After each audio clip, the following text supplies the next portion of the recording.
All right, welcome back, everybody. Welcome back to another Real Talk.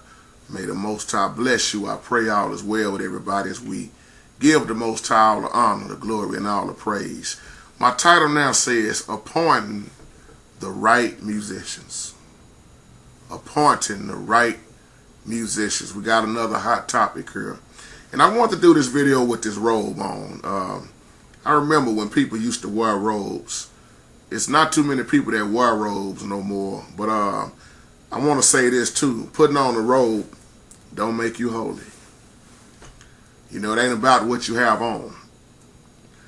But I remember when I sung in the choir years ago, and I haven't forgot how I used to be in the choir, how I took it very seriously. And I look at choirs now and see how so many people are just getting in the choir stand for all the wrong reasons, but not everybody. So I wanted to kind of do this video with the choir robe on, and I'm preaching to the choir, but I'm preaching to everybody. Somebody will catch that later on. So I went back to thinking about King David for a moment, and the Most High gave me this title, Appointing the Right Musicians. Because when you look at the Most High's order, it's always order. It's always a certain way that he has everything that he do. And when you don't have the right musicians, and you got any and everything in your church corner, that's a terrible place to be in. I'm not talking about having these messed up musicians who are not anointed. Oh yeah, they can play, they can sing, but their attitude, their heart ain't right, their lifestyle ain't right. And most preachers I know now are hiring in somebody because they desperate. I know most musicians that I know treats the church like a gig. Show up when they want to show up. Deacon better have my check ready still. They not faithful. And if you a pastor that allow that to go on like that, you should be ashamed of yourself. But having the right ones who are humble, faithful, skillful. Oh yes, I said skillful. Nowadays, anybody is thrown in position. But when you go back to King David, I'm going back to 1 Chronicles chapter 25. But on your own time, please study 1 Chronicles chapter 25. I just want to talk a little bit about this chapter that's so overlooked in the Old Testament.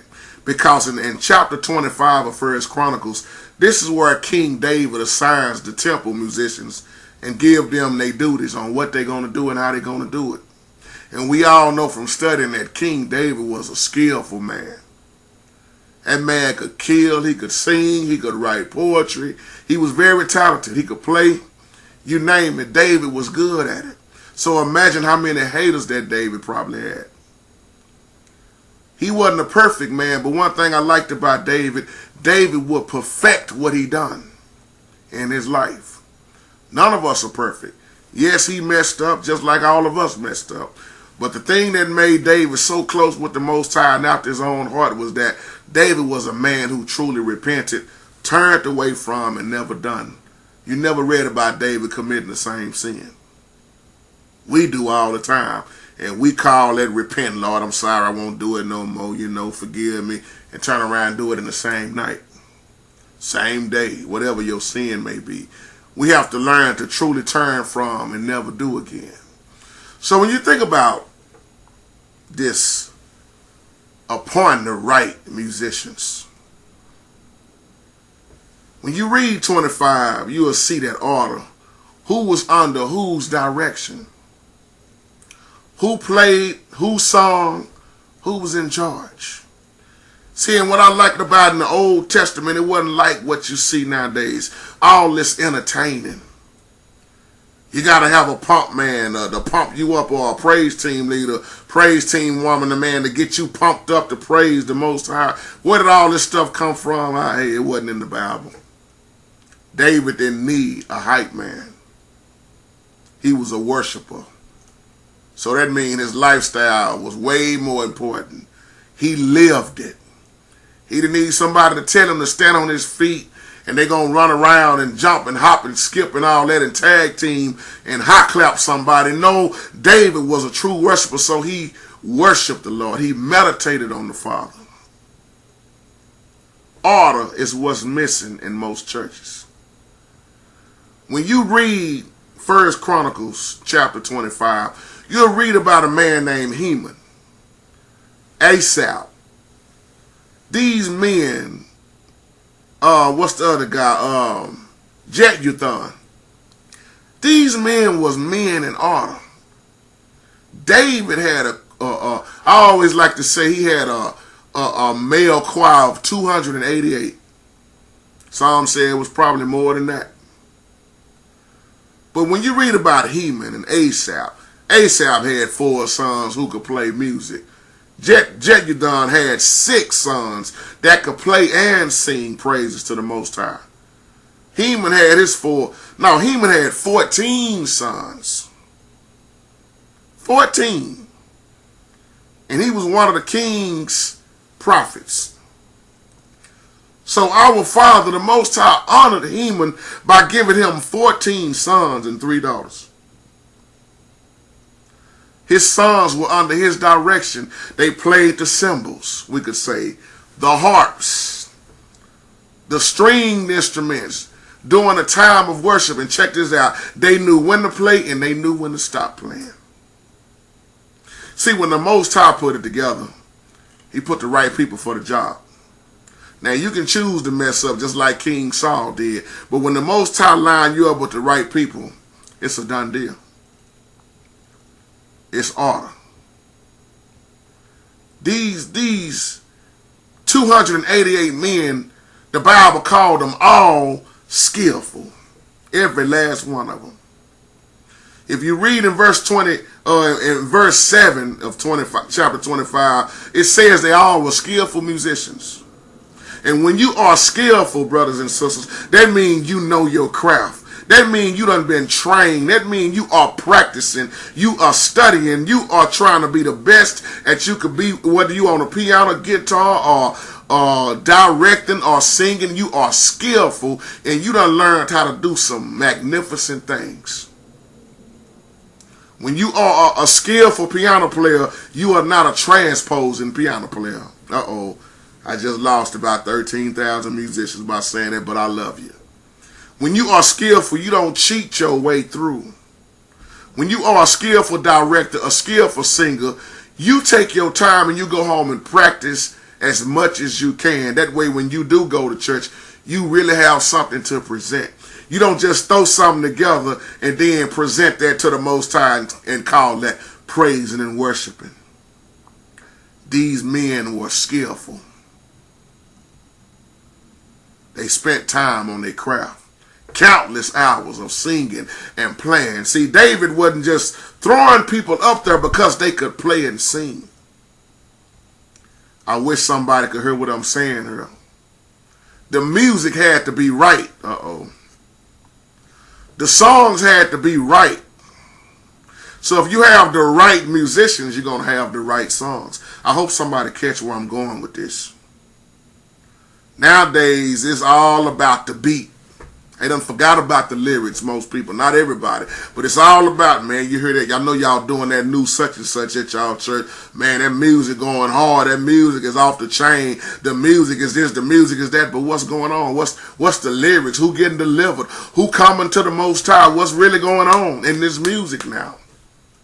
I got a new album coming out next week. We got a musical over here. With all this singing, where is the anointing? I see a lot of showing out. I see a lot of performing, but I don't see a lot of praising and worshiping. I see a lot of performing. That's the difference. Most people that you see now are performers. They can really get you going because most people that's listening want their emotions fed. They don't want their soul fed. See, if you be honest with yourself, a lot of this stuff that you would sing, that's your favorite song that really will hit you, it really would be hard for you to sing it. without crying, without breaking down, because it reflects on your life and what you're going through. See, it's too many bumping and moving around songs now. Hey, let's move this way now. But when you really going through something, it's hard to top some of them old 100s. It's hard to top one of them songs that came out back then when it wasn't no music, really. All they did was clap their hands and had a washboard or stomp their feet on some hardwood floors or a tambourine. See, it's done gotten so far away from that. But when you have skillful, anointed, the right musicians, they don't forget about that stuff. They try to reach all levels. They don't forget about the old people, just like they don't forget about the young people. When you are skillful, when you have wisdom, you know what to do, when to do, and how to do it. How many of y'all know you can play the music at the wrong time? It's a time to play, then it's a time to stop playing. How many of y'all know you can mess a service all the way up? You can mess up big time when you do what you want to do. Then you know what the Most High gonna do? Get right on out of your way. Because why? It done became all about you. People getting in choir stands for all the wrong reasons. Not everybody. Or wanting to be a musician now for all the wrong reasons. I wanna show out. And you know what I hate to see, y'all? This is just me. Brother Mitty, man, I hate to see people trying to make somebody join their choir, especially when the ones they trying to make join wasn't led by the Holy Spirit, nor can really sing. But they knew, and they scared to tell the one that's begging them no. Which they should be saying, no, I haven't been led to do that. It's the same thing going in the pulpits. Brother, you need to get up in the pulpit. Brother, you should be a director. Sister, you need to be over. Yeah, everybody, I tell people all the time, yeah, I missed your calling. People tell me all the time, you missed your calling, JT. You supposed to, nah, I missed your calling. I'm doing my calling. That music I love. I love the piano. I love it. That's my gift. But this word is my calling. Somebody catch that later on. This is why there's no need to call people minister of music if they don't even know nothing about ministering. As Brother P.P. Jordan said in the old comment, they just of music. Take minister off. How can I get up and minister if I don't even know the word? Skillful musicians. The Most High has that order. Everybody's not a singer. Everybody's not a musician. Everybody's not a pastor. So people, once again, need to quit trying to force people to join in with them when that's not even their calling. 288 men here, all skillful once again. Now that's powerful. You can't even get 2 men on one accord hardly nowadays in the choir stand. Try to have a male chorus rehearsal. Try to have some of these men in some of these choir and see the fallouts that you have all the time. Some of y'all know what I'm talking about. But David had 288 men. Boy, them Levites was off the chain. All skillful. Wasn't nobody fighting over who gonna play what. I'm gonna be on this instrument. You ain't playing today. None of that. I see a lot of these churches trying to have the 100 men's day program all the time. And most of the men that's up there can't even stand each other. You trying to get 100 but can't even get 10 in there. You done added on 2 zeros and can't even get 1 zero. Let me leave that alone. David assigned them, catch what I said, assigned them their duties. And then he asked the Most High, Father, what do you want? See, that's something to point out, and that's very important to teach. David asked the Most High, how do you want this? What do you want me to do? So you got me under this. I'm under you, so I need to know what I need to do to tell them and show them what they need to do so we all can be on one accord. It wasn't nobody going behind David saying, oh, y'all see where I'm going with this video. It wasn't no, what should I be doing? I ain't going to listen to that. I know he leading this, but let me see what y'all talking about. No, it wasn't none of that.